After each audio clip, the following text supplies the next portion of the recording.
Next topic है considerations for system planning. इसका मतलब है कि जब भी सिस्टम बनाने से पहले सिस्टम को लेकर के प्लानिंग की जाती है तो उस समय किन बातों को ध्यान में रखना बहुत ज्यादा जरूरी है, किन बातों को हमें हमेशा दिमाग में रखना चाहिए जब हम सिस्टम प्लानिंग करते हैं। तो इन्हीं बिंदुओं को, इन्हीं पॉइंट्स को कंसिडरेशंस फॉर सिस्टम प्लानिंग कहा जाता है। सिस्टम प्लानिंग करते समय जिस फैक्टर को सबसे पहले ध्यान में रखना है वो है टेक्निकल फैक्टर। टेक्निकल फैक्टर का मतलब होता है तकनीकी कारक। टेक्निकल फैक्टर सिस्टम जिस टास्क को करने के लिए बनाया जाता है या सिस्टम जिन चीजों को अचीव करने के लिए तैयार किया जाता है, सिस्टम के उस टारगेट को अचीव करने के तरीके को ही उसकी टेक्निक कहा जाता है। टेक्निक का सीधा सा मतलब है जो जिस काम को करता है उसके काम करने का ढंग ही उसकी टेक्निक है। जैसे क्रिकेटर किस तरह क्रिकेट खेलता है वो उसकी टेक्निक है, प्लम्बर किस तरह से अपना काम करता है वो उसकी टेक्निक है, या इलेक्ट्रीशियन जिस ढंग से अपना काम करेगा वो उसकी टेक्निक है। तो उसी तरह से कोई भी सिस्टम के काम करने का उसका अपना ढंग, उसका अपना तरीका ही उसकी तकनीक कहलाएगी। तो यहाँ सिंपल सी बात यह है कि जब कभी सिस्टम को लेकर प्लानिंग की जाती है तो सिस्टम के काम करने का ढंग उसका टेक्निकल फैक्टर कहलाएगा, उसके कार्य करने का तरीका ही उसका टेक्निकल फैक्टर कहलाएगा। तो ये बहुत जरूरी बात है कि सिस्टम को उस काम में तो परफेक्ट होना ही चाहिए जिस काम को लेकर उसे डिजाइन किया गया है। यही बात टेक्निकल फैक्टर दर्शाता है। टेक्निकल फैक्टर सिंपल शब्दों में ये बोलता है कि सिस्टम को अपनी टेक्निक में या जिस काम को करने के लिए उसे बनाया गया है उस काम को करने में परफेक्ट होना ही चाहिए। और यूं समझ लीजिए कि सिस्टम की प्लानिंग के समय ये तथ्य बहुत ज्यादा ध्यान रखने वाला है कि सिस्टम का टेक्निकल पॉइंट स्ट्रांग हो, उसका टेक्निकल फैक्टर परफेक्ट हो। It investigates the technical feasibility of each implementation alternative. It analyzes and determines whether the solution can be supported by existing technology or not. इसका मतलब यह है कि उस समय हमें ये एनालाइज कर लेना चाहिए कि जो भी सिस्टम हम बना रहे हैं उससे जो हमें सॉल्यूशन प्राप्त होगा वो एग्जिस्टिंग टेक्नोलॉजी को सपोर्ट कर रहा है या नहीं कर रहा है, या जो भी वो टेक्निकली परफॉर्मेंस देने वाला है वो टेक्निकली उन चीजों को जो इसमें जो रिसोर्सेस हम सिस्टम में यूज कर रहे हैं वो सारे रिसोर्सेस उस टेक्नोलॉजी को सपोर्ट करेंगे या नहीं। कम शब्दों में यूं समझ लीजिए कि सिस्टम प्लानिंग के समय जो सबसे पहला कारक है वो है टेक्निकल फैक्टर, और इस फैक्टर में ओवरऑल इस बात पे एम्फेसिस किया जाता है कि सिस्टम जिस काम को करने के लिए बनाया गया है वो उस काम को करने की तकनीक में परफेक्ट और पूरी तरह से निपुण या दक्ष होना चाहिए। अगला फैक्टर सिस्टम प्लानिंग के समय जो ध्यान में रखना चाहिए वो है बिहेवियरल फैक्टर। इसको हिंदी में हम कहते हैं व्यवहारिक कारक। देखिए, जैसा हम जानते हैं कि सिस्टम कोई एकल एलिमेंट नहीं है या सिंगल एलिमेंट नहीं है। सिस्टम कई सारे एलिमेंट्स का एक कॉम्बिनेशन होता है और उस सिस्टम में कई सारे एलिमेंट्स मिलकर एक पर्पस को अचीव करने के लिए कार्यरत होते हैं, वर्क करते हैं। अब क्योंकि सिस्टम में एक एलिमेंट नहीं है, कई सारे एलिमेंट्स हैं, तो ये जरूरी हो जाता है कि सिस्टम के उन एलिमेंट्स का आपस में व्यवहार उचित होना चाहिए और इंटरनल एलिमेंट्स के अलावा एक्सटर्नल एलिमेंट्स के साथ भी उनका कोऑर्डिनेशन बेहतर होना चाहिए। जब तक उनके बीच में कोऑर्डिनेशन बेटर नहीं होगा तब तक सिस्टम सही ढंग से बिल्कुल चल नहीं सकता। आप कंप्यूटर सिस्टम का एग्जांपल ले लीजिए। कंप्यूटर सिस्टम में डेटा फ्लो होने के लिए केबल्स का आपस में प्रॉपरली कनेक्ट होना जरूरी है।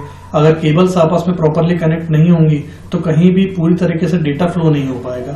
कहने का मतलब ये है कि बात कंप्यूटर सिस्टम की नहीं है, कोई भी तरह का सिस्टम हो, एलिमेंट्स के बीच में कोऑर्डिनेशन और उनका आपस में व्यवहार बेहतर होना चाहिए। या ये नहीं कहा जाएगा कि अच्छा होना चाहिए। अब जैसे एग्जांपल के तौर के लिए कई सिस्टम इकोनॉमिकल होते हैं, इकोनॉमी पर बेस्ड होते हैं, मतलब उन्हें चलने के लिए कहीं ना कहीं से फाइनेंस की जरूरत होती है।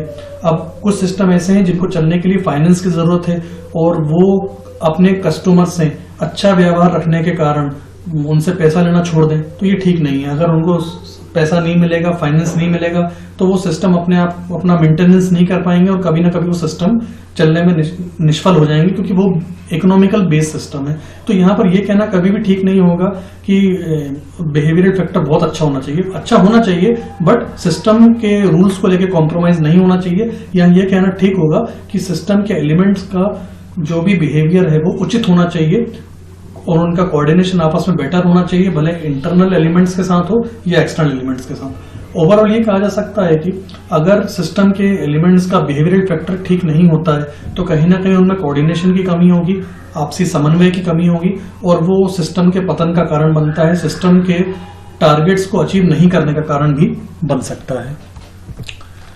अगला फैक्टर है ऑपरेशनल फैक्टर। ऑपरेशनल फैक्टर का सीधा सा मतलब ये है कि क्योंकि सिस्टम बनाया जाता है, स्वाभाविक है उससे रिजल्ट हमें तभी रिसीव होगा जब हम उसे ऑपरेट करेंगे, जब हम उसे कभी ना कभी इम्प्लीमेंट करेंगे या उसको चलाएंगे। तो कहीं ना कहीं ये सुनिश्चित करना जरूरी हो जाता है कि सिस्टम के सारे ऑपरेशनल एलिमेंट्स, यानी वो एलिमेंट्स जो सिस्टम को चलाने के लिए रिस्पॉन्सिबल हों, वो पूरी तरह से रेडी हों, पूरी तरह से तैयार हों।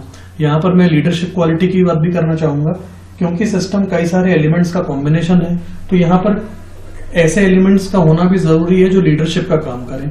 लीडरशिप एलिमेंट्स सारे बाकी के सारे एलिमेंट्स को कंट्रोल करने का काम करते हैं और उन्हें सही दिशा में ले जाने के लिए फोर्स करते हैं। यहाँ पर leadership elements basically operational elements कहलाते हैं, वो एलिमेंट्स जो सिस्टम को चलाने में या उनको बाकी के एलिमेंट्स को कोऑर्डिनेट करने में कहीं ना कहीं रिस्पॉन्सिबल होते हैं। तो यहाँ पर लीडरशिप क्वालिटी भी बैलेंस्ड होनी चाहिए। अननेसेसरी लीडरशिप क्वालिटी सिस्टम को खराब कर सकती है और कई बार ऐसा भी हो सकता है कि सिस्टम अपने पर्पसेस को अचीव ना कर पाए। तो कुल मिला के ऑपरेशनल फैक्टर यानी उस फैक्टर को भी हमें ध्यान देना होगा जो सिस्टम को चलाने के लिए जवाबदार है, सिस्टम को प्रभावशाली ढंग से चलाने के लिए जवाबदार है।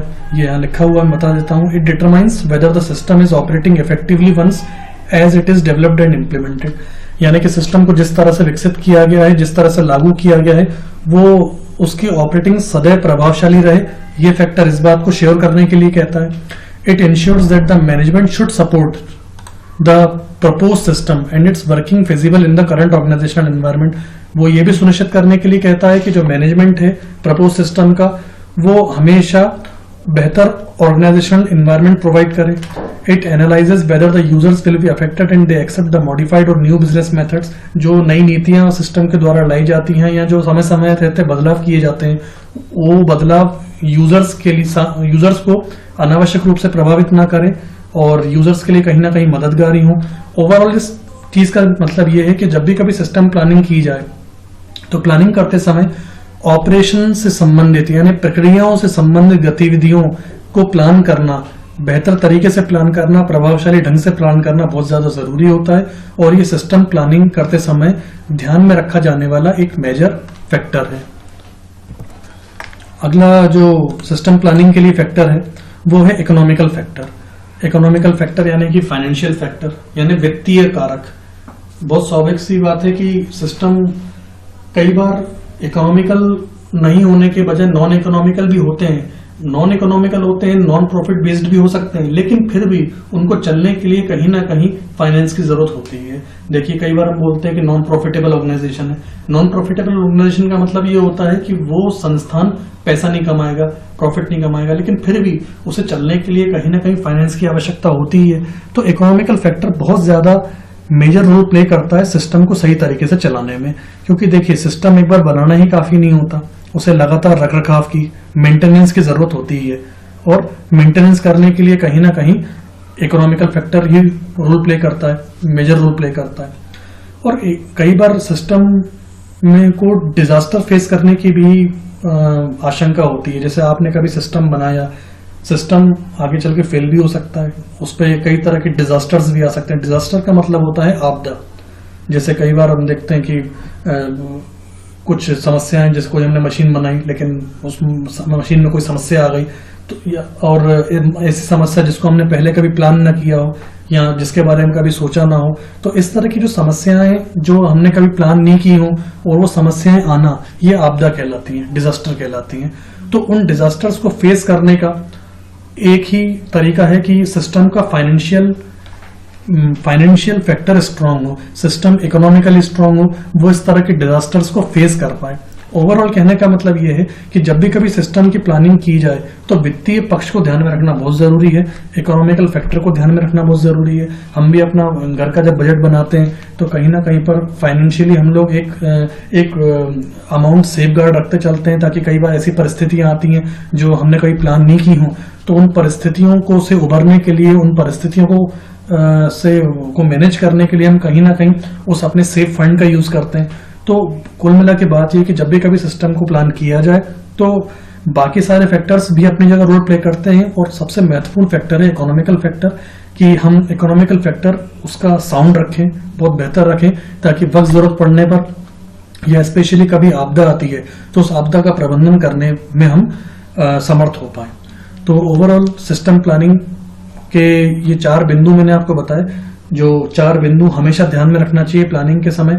सबसे पहला मैंने आपको बताया टेक्निकल फैक्टर यानी कि तकनीकी कारक, इसके बाद बताया मैंने बिहेवियरल फैक्टर यानी व्यवहारिक कारक, तीसरा मैंने आपको बताया ऑपरेशनल फैक्टर यानी संचालित करने वाला तथ्य, सिस्टम को किस तरह से ऑपरेट किया जाए, और फोर्थ मैंने आपको बताया इकोनॉमिकल फैक्टर यानी कि वित्तीय कारक।